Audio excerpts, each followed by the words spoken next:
Marcos 14:26. Dichos los himnos, salieron para el monte de los olivos. Díjoles Jesús: todos os escandalizaréis, porque escrito está: heriré al pastor y se dispersarán las ovejas, pero después de haber resucitado os precederé a Galilea.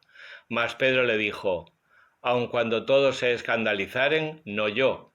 Jesús le respondió: en verdad te digo que tú hoy, esta misma noche, antes que el gallo cante 2 veces, me negarás 3.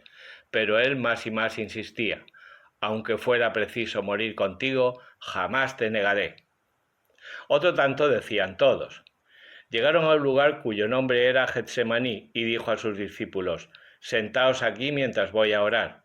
Tomando consigo a Pedro, a Santiago y a Juan, comenzó a sentir temor y angustia, y les decía: triste está mi alma hasta la muerte, permaneced aquí y velad.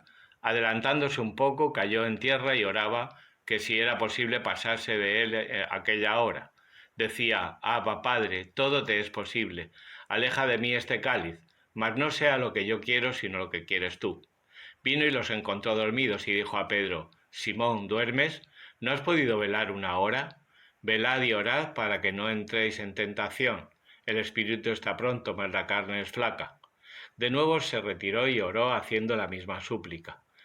Viniendo otra vez los encontró dormidos, porque estaban sus ojos pesados y no sabían qué responderle.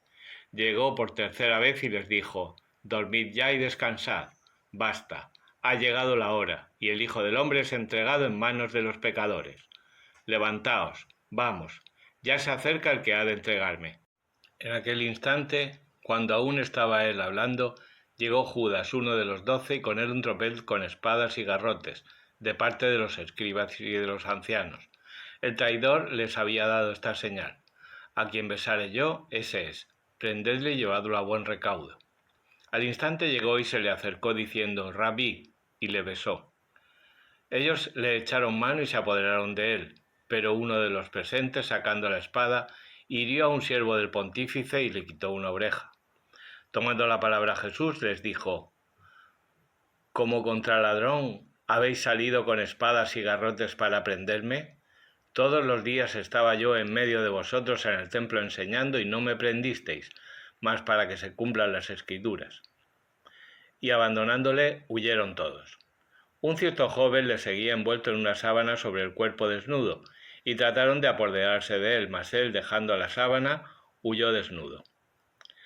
Condujeron a Jesús al pontífice y se juntaron todos los príncipes de los sacerdotes, los ancianos y los escribas. Pedro le siguió de lejos hasta entrar dentro del atrio del pontífice, y sentado con los servidores se calentaba a la lumbre.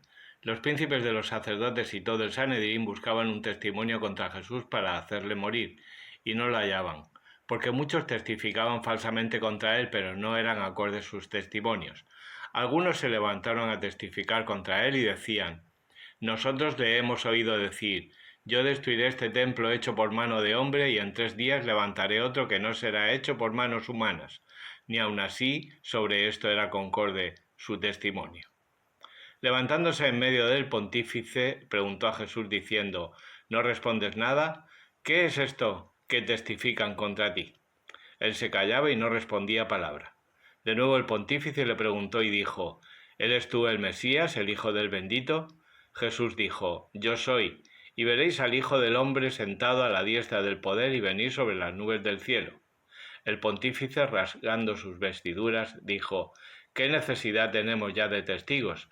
Acabáis de oír la blasfemia. ¿Qué os parece? Y todos contestaron ser reo de muerte. Comenzaron a escupirle y le cubrían el rostro y le abofeteaban diciendo: profetiza. Y los criados le daban bofetadas. Estando Pedro abajo en el atrio, llegó una de las siervas del pontífice y viendo a Pedro a la lumbre, fijó en él sus ojos y le dijo: tú también estabas con el Nazareno, con Jesús. Él negó diciendo: ni sé ni entiendo lo que tú dices. Salió fuera al vestíbulo y cantó el gallo, pero la sierva, viéndole, comenzó de nuevo a decir a los presentes: este es de ellos. Él de nuevo negó, y pasando un poco otra vez los presentes decían a Pedro: efectivamente tú eres de ellos, porque eres Galileo. Pero él se puso a maldecir y a jurar: no conozco a ese hombre que vosotros decís. Y al instante, por segunda vez, cantó el gallo. Se acordó Pedro de la palabra que Jesús le había dicho: antes que el gallo cante 2 veces, tú me negarás 3. Y rompió a llorar. Marcos 15. En cuanto amaneció, celebraron consejo los príncipes de los sacerdotes con los ancianos y escribas, y todo el Sanedrín, atando a Jesús, le llevaron y entregaron a Pilato. Le preguntó Pilato: ¿eres tú el rey de los judíos? Y Jesús le respondió diciendo: tú lo has dicho. E insistentemente le acusaban los príncipes de los sacerdotes. Pilato de nuevo le interrogó diciendo: ¿no respondes nada? Mira de cuántas cosas te acusan. Pero Jesús ya no respondió nada, de manera que Pilato quedó maravillado. Por la fiesta solía soltárseles un preso, el que pedían. Había uno llamado Barrabás, encarcelado con sediciosos que en una sedición habían cometido un homicidio, y subiendo la muchedumbre comenzó a pedir lo que solía otorgárseles. Pilato les preguntó diciendo: ¿queréis que os suelte al rey de los judíos? Pues conocía que por envidia se lo habían entregado los príncipes de los sacerdotes, pero los príncipes de los sacerdotes excitaban a la turba para que les soltase a Barrabás. Pilato de nuevo preguntó y dijo: ¿qué queréis pues que haga de este que llamáis rey de los judíos? Ellos otra vez gritaron: crucifícale. Pero Pilato les dijo: pues qué mal ha hecho. Y ellos gritaron más fuerte: crucifícale. Pilato, queriendo dar satisfacción a la plebe, le soltó a Barrabás, y a Jesús, después de haberle azotado, lo entregó para que le crucificasen. Los soldados le llevaron dentro del atrio, esto es, al pretorio, y convocaron a toda la cohorte, y le vistieron una púrpura y le ciñeron una corona tejida de espinas, y comenzaron a saludarle: salve, rey de los judíos, y le herían en la cabeza con una caña y le escupían, e hincando las rodillas le hacían reverencias. Después de haberse burlado de él, le quitaron la púrpura y le vistieron sus propios vestidos. Le sacaron para crucificarle, y requisaron a un transeúnte, un cierto Simón de Cirene, que venía del campo, el padre de Alejandro y de Rufo, para que tomara la cruz. Le llevaron al lugar del Gólgota, que quiere decir lugar de la calavera, y le dieron vino mirrado, pero no lo tomó. Le crucificaron y se repartieron sus vestidos, echando suertes sobre ellos para saber lo que había de tomar cada uno. Era la hora de tercia cuando le crucificaron. El título de su causa estaba escrito: el rey de los judíos. Crucificaron con él a 2 bandidos, uno a la derecha y otro a la izquierda, y se cumplió la escritura que dice: fue contado entre malhechores. Los transeúntes le injuriaban moviendo la cabeza y diciendo: ah, tú que destruías el templo de Dios y lo edificabas en 3 días, sálvate bajando de la cruz. Igualmente los príncipes de los sacerdotes se mofaban entre sí con los escribas diciendo: a otros salvó, a sí mismo no puede salvarse. El Mesías, el rey de Israel, baje ahora de la cruz para que lo veamos y creamos. Y los que estaban con él crucificados le ultrajaban. Llegada la hora sexta hubo oscuridad sobre toda la tierra hasta la hora nona, y a la hora de nona gritó Jesús con voz fuerte: Eloí, Eloí, lama sabactaní, que quiere decir: Dios mío, ¿por qué me has abandonado? Algunos de los presentes oyéndole decían: mirad, llama a Elías. Corrió uno, empapó una esponja en vinagre, la puso en una caña y se lo dio a beber diciendo: dejad, veamos si viene Elías a bajarle. Jesús, dando una voz fuerte, expiró.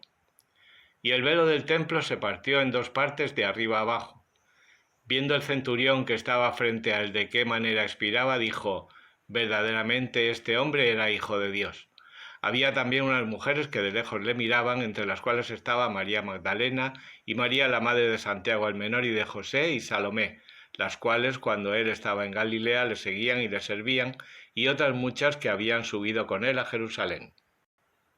Llegada ya la tarde, porque era la parasceve, es decir, la víspera del sábado, vino José de Arimatea, ilustre consejero del Sanedrín, el cual también esperaba el reino de Dios, y se atrevió a presentarse a Pilato para pedirle el cuerpo de Jesús. Pilato se maravilló de que ya hubiera muerto, y haciendo llamar al centurión le preguntó si en verdad había muerto ya. Informado del centurión, dio el cadáver a José, el cual compró una sábana, lo bajó, Lo envolvió en la sábana y lo depositó en un monumento que estaba cavado en la peña y volvió la piedra sobre la entrada del monumento. María Magdalena y María la de José miraban dónde se le ponía. Marcos 16. Pasado el sábado, María Magdalena y María la de Santiago y Salomé compraron aromas para ir a ungirle. Muy de madrugada, el primer día después del sábado, en cuanto salió el sol, vinieron al monumento. Se decían entre sí: ¿quién nos removerá la piedra de la entrada del monumento? Y mirando, vieron que la piedra estaba removida. Era muy grande. Entrando en el monumento, vieron un joven sentado a la derecha vestido de una túnica blanca y quedaron sobrecogidas de espanto. Él les dijo: no os asustéis, buscáis a Jesús Nazareno, el crucificado. Ha resucitado, no está aquí. Mirad el sitio en que le pusieron. Pero id a decir a sus discípulos y a Pedro que os precederá a Galilea. Allí le veréis como os ha dicho. Saliendo, huían del monumento porque el temor y estupor se habían apoderado de ellas, y a nadie dijeron nada. Tal era el miedo que tenían. Resucitado Jesús la mañana del primer día de la semana, se apareció primero a María Magdalena, de quien había echado 7 demonios. Ella fue quien lo anunció a los que habían vivido con él, que estaban sumidos en la tristeza y el llanto, pero oyendo que vivía y que había sido visto por ella, no lo creyeron. Después de esto se mostró en otra forma a 2 de ellos que iban de camino y se dirigían al campo. Estos, vueltos, dieron la noticia a los demás, ni aun a estos creyeron. Al fin se manifestó a los 11, estando recostados a la mesa, y les reprendió su incredulidad y dureza de corazón por cuanto no habían creído a los que le habían visto resucitado entre los muertos, y les dijo: id por todo el mundo y predicad el evangelio a toda criatura. El que creyere y fuere bautizado se salvará, mas el que no creyere se condenará. A los que creyeron les acompañarán estas señales: en mi nombre echarán los demonios, hablarán lenguas nuevas, tomarán en las manos las serpientes, y si bebieren ponzoña no les dañará. Pondrán las manos sobre los enfermos, y éstos se encontrarán bien. El Señor Jesús, después de haber hablado con ellos, fue levantado a los cielos y está sentado a la diestra de Dios. Ellos se fueron predicando por todas partes, cooperando con ellos el Señor y confirmando su palabra con las señales consiguientes.